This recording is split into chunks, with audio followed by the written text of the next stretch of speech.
Hello everyone, Will the Outlaw here, and today we're going to be taking a look at Studio Series Rise of the Beasts Mirage.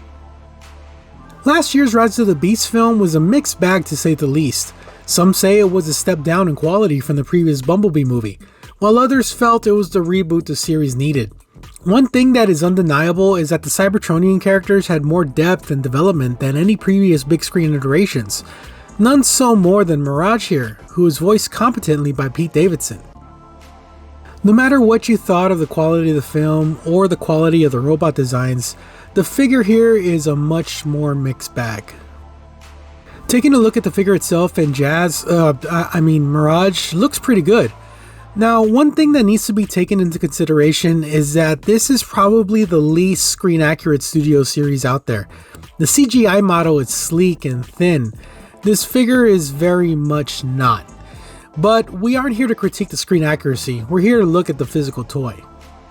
That being said, the details are not that bad. The colors are done very nicely and the gradient grays complement each other pretty well. There are small details that hint at his on-screen model, like his torso and his little back piece here. Even his shoulder headlight kibble is somewhat accurate. His head sculpt is very nice. There's so much detail and paint here that makes it the most accurate part of the figure. They even got his swept hair look that I didn't even notice until I got the figure in hand. The big and most obvious negative here is the kibble hanging all over the figure. In all honesty, the kibble is not really that bad though. Yes, he has a backpack and small pieces all over the place, but the piece that hinders the articulation the most is the door pieces on his thighs.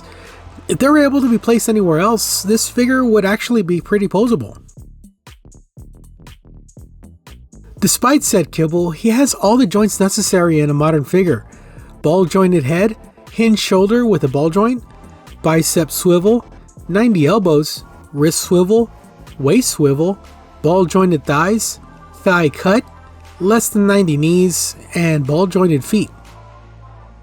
Like I said, he has all the joints needed to make this a very posable figure, and yes, some of the kibble gets in the way, but the thigh door pieces are the biggest problem here.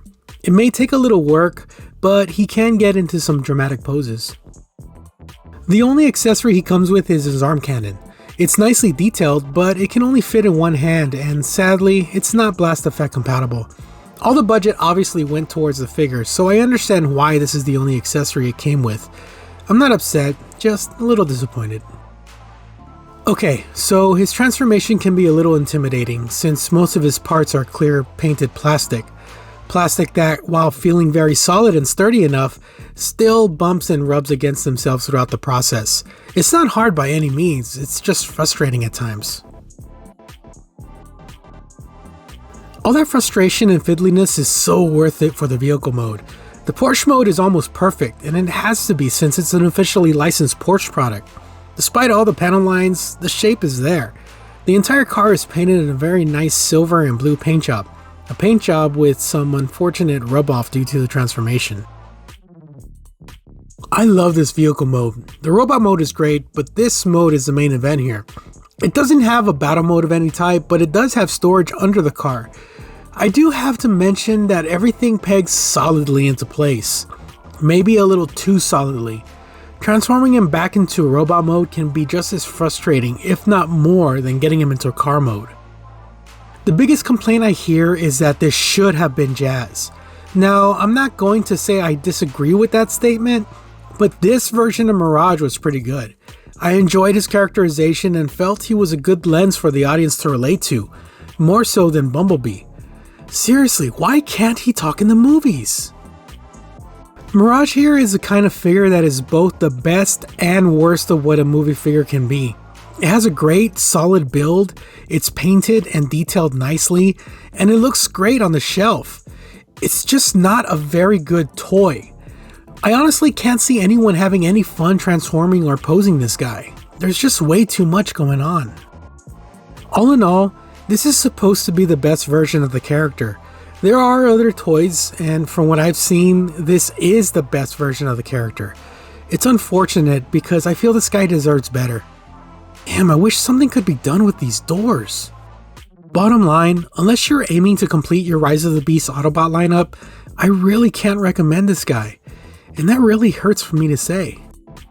Well, that was my look at Transformers Rise of the Beast Mirage. Like, comment, subscribe, and I'll see y'all soon.